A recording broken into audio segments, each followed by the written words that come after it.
Ya, kembali kabar-kabar Indonesia Malam. Jadi mungkin menjawab semua disinformasi itu benar tidak? Atau bagaimana ini? Undang-undang Omnibus Law bencanakan untuk buruh atau pekerja mulai dari pesangon tadi, mengenai libur, bahkan cuti, atau mungkin lebih gampang dipecat? Memang gampang juga direkrut, bagaimana? Ya, buat kami Omnibus Law Cipta Kerja ini adalah cipta kerja sengsara. Ya, bencana dan juga cipta kerja sengsara. Karena apa? Ini secara substansi ini menghancurkan masa depan buruh, menghancurkan masa depan anak bangsa karena tidak ada lagi perlindungan kerja.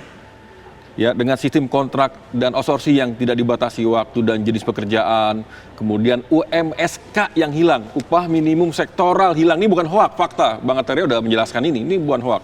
Ini hilang. UMK yang dibatasi, yang disyaratkan, ya. Kemudian pesangon yang dikurangi, fakta, bukan hoak. Nah, sejahtera itu adalah ketika buruh punya kepastian kerja atau kualitas kerja. Yang pertama. Yang kedua, ketika punya kualitas upah sehingga dia bisa membiayai penghidupan sehari-harinya. Dengan UMSK dihilangkan, UMK kemudian nanti dipersyaratkan, ini membuat buruh menjadi pas-pasan hidupnya. Nah, sejahtera itu kemudian ketika buruh pas-pasan, maka harus ada namanya jaminan sosial. Nah, jaminan sosial pesangon dikurangi. Kemudian ketika kerja kontrak dan outsourcing ini diperluas, maka nggak mungkin perusahaan-perusahaan outsourcing tadi itu mau membayar iuran jaminan kesehatan, jaminan naker, termasuk juga iuran jaminan kehilangan pekerjaan. Ini aneh.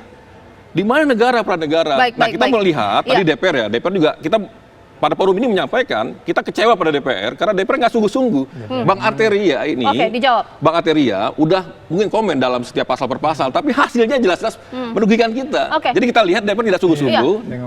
Rakyat kecewa mewakilnya ini, bagaimana? Gini loh, Bang Rusdi, teman-teman buruh, serikat pekerja maupun konfederasi datang ke kami layani dengan penuh ketulusan hati dan paripurna. Bahkan semua dimnya Bang Rusdi, teman-teman serikat pekerja, masuk ke dalam dim resminya fraksi PD Perjuangan. Masuk aja, dari tapi tidak di dim ya? Oh, di dim ya, tapi dalam pembahasan beda hasilnya. Tapi partai lain ada yang seperti kami nggak? Enggak kan? Enggak, itu yang pertama. Beberapa partai juga komitmen. Tapi tidak seperti full. Tapi pada akhirnya hanya Demokrat dan PKS yang konsisten. Yang kedua, dari 10 critical issues, 8 itu 100% diterima. Plek, outsourcing, PKWT, semua tuh kembali Bang ke undang-undang existing. Ya, yang masih masalah 2, yang tadi pesangon. Opsinya adalah bagaimana mau janji apa realisasi. Tentunya kami lebih tapi ada uangnya tidak? Ini pertama. Sebentar, Bang. Statement itu sangat statement apa namanya? Kemudian yang pengusaha itu. Yang kedua upah ya. Yang kedua, nutupin pesangon, itu resmi. Atribusi undang-undang terkonfirmasi oleh Menteri Keuangan bahwa 6 triliun itu akan cash injection dari APBN kepada BPJS Kesehatan defisit aja. Susah banget. Bukan yang ini. Kita akan bahas lagi Bang Arteria. Sebentar, saya mau klarifikasi. Mengenai upah, UMSK-nya hilang. Tapi apa yang dikatakan di sini, Mbak? Pertama, semua aturan upahnya clear and clean, semua terkonfirmasi sama. Kemudian yang kedua apa? Tidak sesuai dengan Undang 13. itu faktanya sekarang adalah inflasi dan pertumbuhan ekonomi ini diterangkan lagi, dipakai yang paling tinggi, artinya nggak perlu tuh diksi atau dan sebagainya. Yang buruh mau itu adalah berdasar KHL. Enggak, kalau yang buruh mau itu berdasar survei KHL. KHL itu kembali pada Undang 13. Jadi bohong kalau DPR sungguh-sungguh. Bohong DPR. Saya tadi abang udah ngomong ya. Kalau KHL-nya masih existing, bahkan di undang-undang ini dikatakan hak-hak buruh yang ada pada saat ini, hak-hak buruh yang ada sekarang masih tetap eksis terhitung sejak berlakunya ini. Jadi nggak ada yang dirugikan sebenarnya. Coba dicermati baik-baik. Ini kan karena kita belum membaca, belum mengerti dan memahami.